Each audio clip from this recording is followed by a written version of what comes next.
তো আমি আবার ভাবলাম যে আমি যদি এই বিষয়ে কথা না বলি, তো আল্লাহ তাআলার কাছে আমি জিজ্ঞাসিত হতে পারি যে আমি সামনে এই জিনিসগুলো দেখার পরেও কেন আমি চুপ থাকলাম? কেন আ কথা বললাম না?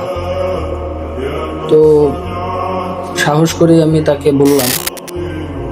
সেদিন আমাদের দোকানে একজন কাস্টমার আসলেন। উনার পরনে ছিল একটা টি-শার্ট। তো টি-শার্টের উপরে যে লোগোটা ছিল, এটা ছিল আসলে সমকামীদের একটা যে অফিসিয়াল লোগো আছে তাদের, সেই লোগো লাভ চিহ্নের উপরে সেই লোগোটা সুন্দরভাবে বসানো আছে। তো আমি প্রথমে দেখে ভাবলাম যে আসলে এই মানুষটা নিজেই সমকামী কিনা। আবার ভাবলাম যে হয়তো সে জানে না এই বিষয়ে। আবার ভাবলাম যে আমি যদি বলি তাকে যে এই লোগোটার বিষয়ে, সে যদি নিজেই সমকামী হয় তাহলে হয়তো এখানে সিন ক্রিয়েট হতে পারে। আর এখন তো সমকামীদের একটা আলাদা পাওয়ার আছে। বুঝতে তো পারছেন কোনটাকে মিন করতেছি আমি। তো আমি আবার ভাবলাম যে আমি যদি এই বিষয়ে কথা না বলি, তো আল্লাহ তাআলার কাছে আমি জিজ্ঞাসিত হতে পারি যে আমি সামনে এই জিনিসগুলো দেখার পরেও কেন আমি চুপ থাকলাম? কেন আ কথা বললাম না? তো সাহস করে আমি তাকে বললাম যে, "ভাই, আপনার টি-শার্টে যে লোগোটা, এটা আসলে কিসের লোগো?" এমনভাবে বললাম যেন আমি জানি না। তো উনিও উত্তর দিলেন যে, "কিসের লোগো ভাই? আমি তো জানি না।" তো আমি বললাম, "এটা হচ্ছে LGBTQ দের অফিসিয়াল লোগো।"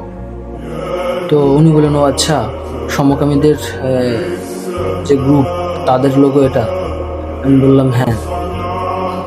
তো উনি বললেন, "ভাই, জানতাম না তো। ঠিক আছে, ইনশাআল্লাহ এটাকে আমি না পড়ার চেষ্টা করব।"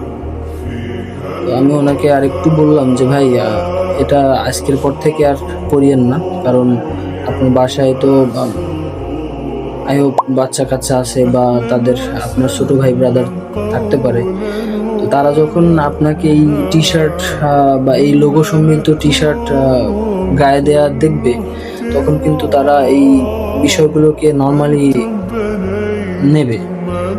হতে পারে ইন ফিউচার বিশেষ করে এখন সমকামীরা যেরকম তাদের এজেন্ডাগুলো বাস্তবায়নের দিকে এগিয়ে যাচ্ছে, আপনি দেখেন ছেলে-মেয়েদের পাঠ্যপুস্তকে সব জায়গায়, আপনি ইউটিউবে বলেন, যেকোনো অ্যাডে বলেন, তাদের যে বিজ্ঞাপন দেয়ার স্টাইল এবং তারা এই বিষয়গুলোকে যেভাবে নরমালাইজ করার চেষ্টা করতেছে, সেহেতু আপনার আমার যদি সচেতনতা না থাকে তাহলে কিন্তু আমরা তাদের ফাঁদে পা দিয়ে ফেলবো। আমাদের নেক্সট